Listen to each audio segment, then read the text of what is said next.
Dear students, welcome back to Shivamurthy's academy YouTube channel. ಇವತ್ತಿನ ವಿಡಿಯೋದಲ್ಲಿ ನಾವು ಇವತ್ತು ನಡೆದಂತಹ ಅರ್ಥಶಾಸ್ತ್ರ ಪ್ರಶ್ನೆ ಪತ್ರಿಕೆಗೆ ಸರಿಯಾದ ಉತ್ತರವನ್ನು ನೋಡ್ತಾ ಹೋಗೋಣ. ಈಗಾಗಲೇ ಇಂಗ್ಲೀಷ್ ಮೀಡಿಯಮ್ದು ಕೀ ಆನ್ಸರ್ನ ಅಪ್ಲೋಡ್ ಮಾಡಿದ್ದೀನಿ.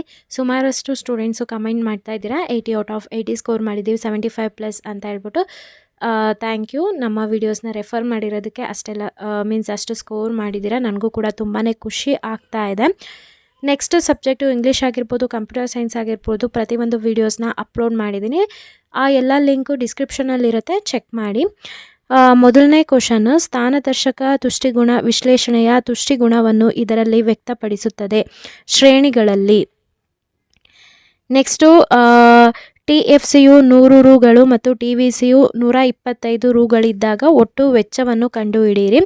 ಆಪ್ಷನ್ ಡಿ 225 ಆಗುತ್ತೆ. 100ಕ್ಕೆ 125 ಆ್ಯಡ್ ಮಾಡಿದರೆ ನಮಗೆ ಇದು ಒಟ್ಟು ವೆಚ್ಚ ಸಿಗುತ್ತೆ. 225 ಇಸ್ ದ ರೈಟ್ ಆನ್ಸರ್. ಮಹಾ ಆರ್ಥಿಕ ಕುಸಿತದ ವರ್ಷ 1929, ಆಪ್ಷನ್ ಎ. ಸಾಲದ ಸುಲಭ ಲಭ್ಯತೆ ಇದನ್ನು ಉತ್ತೇಜಿಸುತ್ತದೆ. ಇನ್ವೆಸ್ಟ್ಮೆಂಟ್ ಅದಕ್ಕೆ ಹೂಡಿಕೆ. ಅನುಭೋಗಿಗಳು ಮತ್ತು ಉತ್ಪಾದಕ ದೇಶೀಯ ಮತ್ತು ವಿದೇಶಿಯ ಸರಕುಗಳ ನಡುವೆ ಆಯ್ಕೆ ಮಾಡಿಕೊಳ್ಳಬಹುದಾದ ಈ ಮಾರುಕಟ್ಟೆ ಕೊಂಡಿಯನ್ನು ಹೀಗೆ ಇದೆ. ಇದಕ್ಕೆ ನಾವು ಔಟ್ಪುಟ್ ಮಾರ್ಕೆಟ್ ಲಿಂಕೇಜ್ ಅಂದರೆ ಇಲ್ಲಿ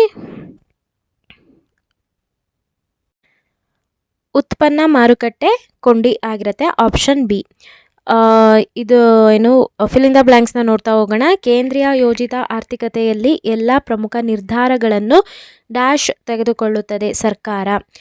ಬೆಲೆ ಪಡೆಯುವ ವರ್ತನೆಯು ಡ್ಯಾಶ್ ಮಾರುಕಟ್ಟೆಯ ವಿಭಿನ್ನ ಗುಣಲಕ್ಷಣವಾಗಿದೆ. ಅದಕ್ಕೆ ಪೈಪೋಟಿ, ಪರ್ಫೆಕ್ಟ್ ಕಾಂಪಿಟೇಷನ್, ಪರಿಪೂರ್ಣ ಪೈಪೋಟಿ ಅದನ್ನು ನಾವು ಕರಿತೀವಿ. ನೆಕ್ಸ್ಟು 8ನೇ ಕ್ವಶನ್ನ ನೋಡೋದಾದರೆ 8ನೇ ಕ್ವಶನ್ ನೋಡೋಣ. ಮೌಲ್ಯವರ್ಧಿತ ವಿಧಾನವು ಡ್ಯಾಶ್ ವಿಧಾನದ ಪರ್ಯಾಯ ಹೆಸರಾಗಿದೆ. ಪ್ರಾಡಕ್ಟ್, ಉತ್ಪನ್ನ. ಭಾರತದಲ್ಲಿ ಕರೆನ್ಸಿಯನ್ನು ಚಲಾವಣೆಗೆ ತರುವ ಏಕಮಾತ್ರ ಸಂಸ್ಥೆ RBI. ಭಾರತದಲ್ಲಿ ಡ್ಯಾಶ್ ವರ್ಷವು ಏಪ್ರಿಲ್ 1ರಿಂದ ಮಾರ್ಚ್ 31ರವರೆಗಿರುತ್ತದೆ. ಹಣಕಾಸಿನ.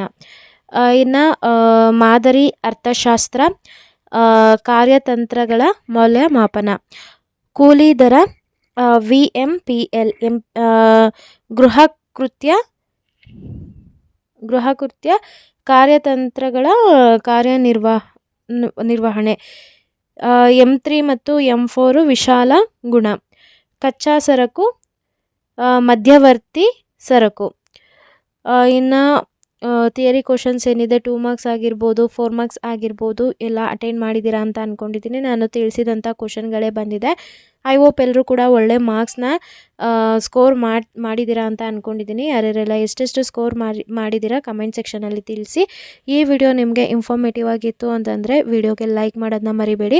ಹಾಗೆ ಈ ವಿಡಿಯೋನ ಆದಷ್ಟು ನಿಮ್ಮ ಫ್ರೆಂಡ್ ಸರ್ಕಲ್ನಲ್ಲಿ ಶೇರ್ ಮಾಡಿ. ಪ್ರತಿಯೊಬ್ಬರು ಕೂಡ ಅವರು ಬರೆದಿರ್ತಕ್ಕಂಥ ಆನ್ಸರ್ಸು ಕರೆಕ್ಟ್ ಇದೆಯೋ ಇಲ್ವೋ ಅಂತ ಚೆಕ್ ಮಾಡಿಕೊಳ್ಳಿ. ಹಾಗೆ ನೀವು ನಮ್ಮನ್ನು ಇನ್ಸ್ಟಾಗ್ರಾಮ್, ಟೆಲಿಗ್ರಾಮ್ ಹಾಗೆ ವಾಟ್ಸಪ್ಪಲ್ಲಿ ಕೂಡ ಫಾಲೋ ಮಾಡ್ಬೋದು. ಆ ಒಂದು ಚಾನಲ್ ಲಿಂಕು ನಾನು ಡಿಸ್ಕ್ರಿಪ್ಷನಲ್ಲಿ ಕೊಟ್ಟಿರ್ತೀನಿ, ಚೆಕ್ ಮಾಡಿ. ಯಾರೆಲ್ಲ ಚಾನಲ್ಗೆ ಸಬ್ಸ್ಕ್ರೈಬ್ ಆಗಿದ್ರೆ ಎಲ್ರಿಗೂ ಕೂಡ ನಾನು ಧನ್ಯವಾದ ಹೇಳೋದಕ್ಕೆ ಇಷ್ಟಪಡ್ತೀನಿ. Thank you.